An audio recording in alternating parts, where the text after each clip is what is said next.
Streaming is the definition of instant gratification. It's why parents yell at their kids when they go over the data bill and why anyone would give Thanksgiving the time of day. Netflix really got the ball rolling, and then everyone else had to launch their own video service.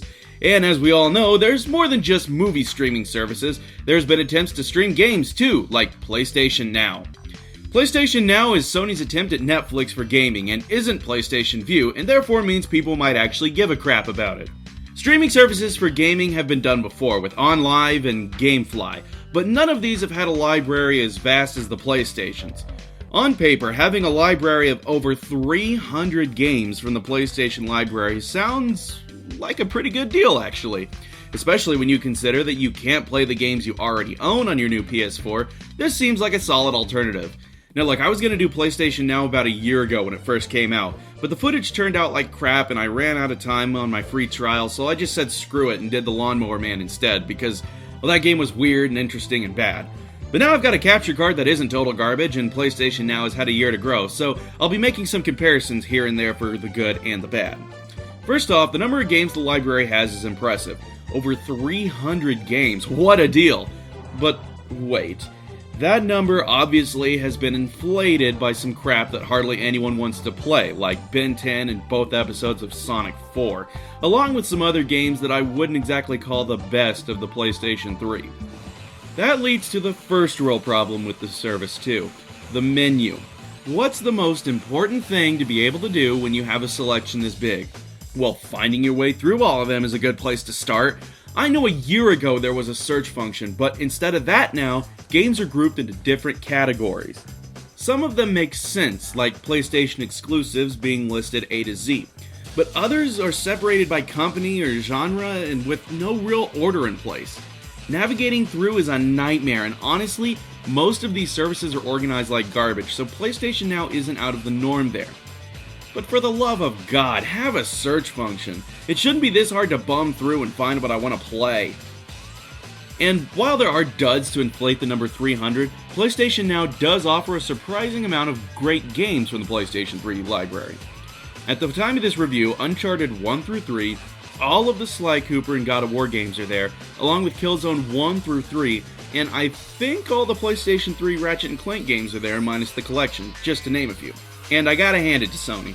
With Uncharted and God of War having just released remastered versions of certain titles, they could have pulled the originals from the service, but thankfully they didn't. That's nice.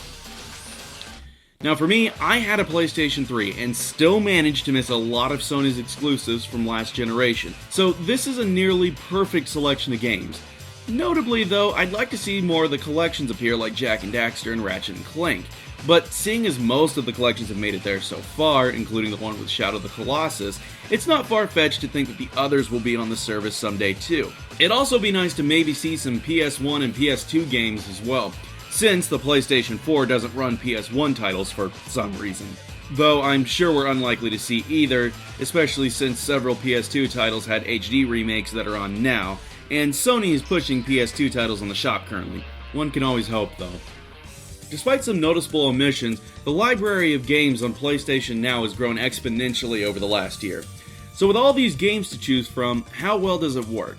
Let me just get this out of the way. If you don't have good internet, you can count yourself out for PlayStation Now.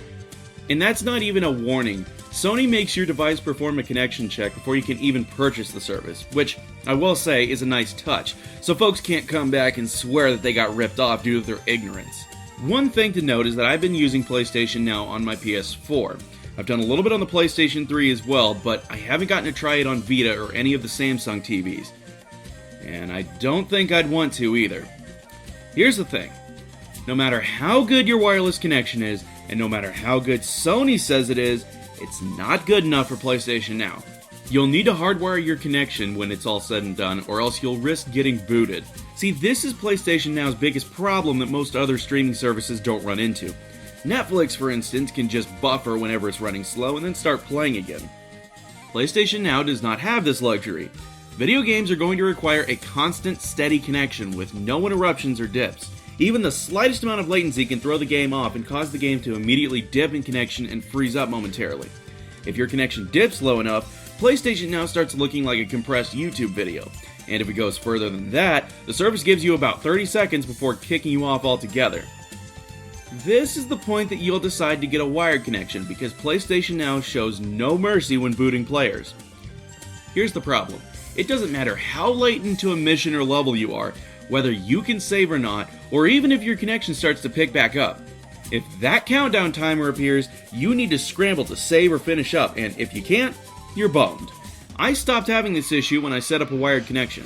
From that point on, everything ran smooth as butter, and dropping out was a thing of the past. Not everyone's going to have their router so close though, so even if you can play games online with low latency, and even if you think your connection is strong enough, you're going to want to take Sony up on the 7-day free trial before just diving in. And that's assuming that trial is enticing enough for you to subscribe, because PlayStation Now's biggest downfall right now is the price. Before this review, Sony had a special for Now that was a flat $100 fee for 12 months. For some folks, that's a lot of cash up front, but it averages out to be about $8.33 a month. Not too bad, actually. Glad I got this new next-gen console just so I can play old games on it. Oh. As of now, though, that deal is gone. Instead, the mainstay is $20 for 1 month and $45 for 3 months.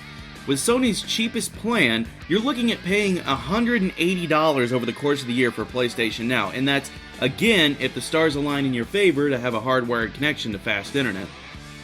A year ago, that made recommending Now a very hard no. The library just was not there at all, and it was filled with random PSN games that no one wanted, with a few heavy hitters here and there that just didn't cut it.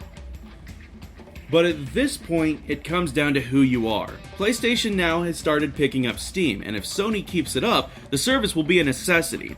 Games are being added monthly to PlayStation Now, and Sony recently got the likes of Capcom and WB Games on board to get a bunch of bigger third-party titles, like every Batman Arkham game, several LEGO and Street Fighter titles, and even some solid games folks might have missed, like Azura's Wrath. The service has value, but if you already own the games you were interested in, or just have sucky internet, save your money. At a minimum of $15 a month, it's a little hard to recommend PlayStation Now to just anyone that fits the requirements for it.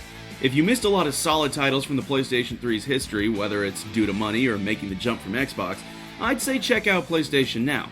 If you can get the deal where it's $100 for a year, grab that. It comes out to being a little more than Netflix's lowest plan, and it's worth it. Now is coming along like a fine wine. It gets better with age.